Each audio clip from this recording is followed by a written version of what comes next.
Hi, I'm Dr. Anthony Coxon, President of the Australian Chiropractors Association, and welcome to the August 2018 President's Report. I wanted to talk to you today about certainty. Certainty is one of those traits that we see in successful people and successful organisations.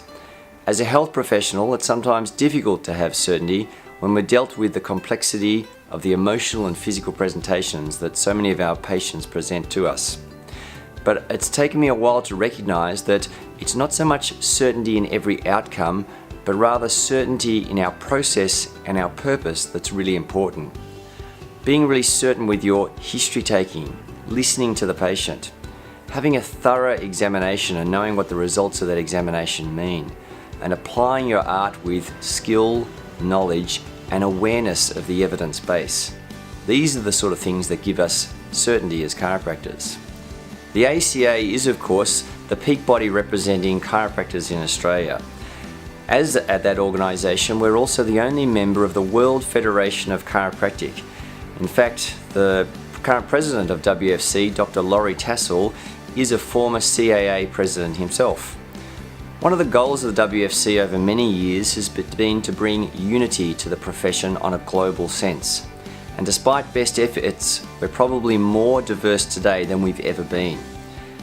So what the WFC have now looked at is to try and look at what is the commonality between chiropractors. What's something that we can unite behind?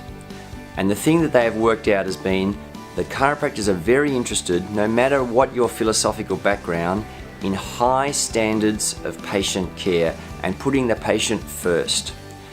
Laurie went on in his message to say that evidence-based, patient-centered and ethical care is really the framework that we build on. And this is something that's very consistent with the strategic plan of the ACA. In order to help members understand the evolving evidence, the Tertiary Education Research Committee has produced 2 articles in the last 2 editions of the Australian Chiropractor.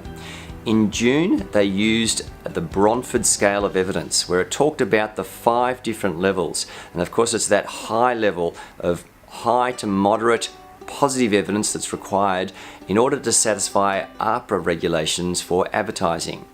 When we're talking about dealing with patients on a one-on-one level, a lower level of evidence is acceptable, provided consent is given.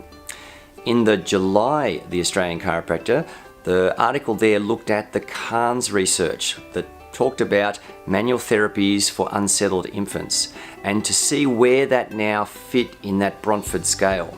And while there was a very positive research for chiropractic and for paediatric care, it doesn't quite meet all the parameters for that high to moderate level just yet, but certainly promising and certainly great as far as showing that the risk of severe or adverse reactions to chiropractic care are absolutely minimal. Now, one document I'd like to commend to you is the Research Summary and Strategic Research Opportunities Document, or RSSRO. It's a complicated acronym, I know, but don't be put off by that. You'll find it on the ACA website, and what it is, the Tertiary Education Research Committee have gone through a whole list of conditions commonly seen by chiropractors. Everything from low back pain, migraine to cervicogenic dizziness. And what they've done is rated these conditions according to the Bromford scale. This is a really useful way of you to understand where things are at as far as the evidence and how to best communicate this both in advertising and to your patients. So take a look at that document. Now, there's lots more things that are happening with the ACA in the background. We're working away with finalising some of the liquidation of the state bodies. I also met on the weekend with the Public Engagement Committee, and we had a Saturday and a Sunday planning session where we're working out Spinal Health Week for 2019 and a whole lot of other media around that. So there's lots happening, it's very exciting, and so far it's good fun. Look forward to speaking to you again next month for our next President's Report. Thanks.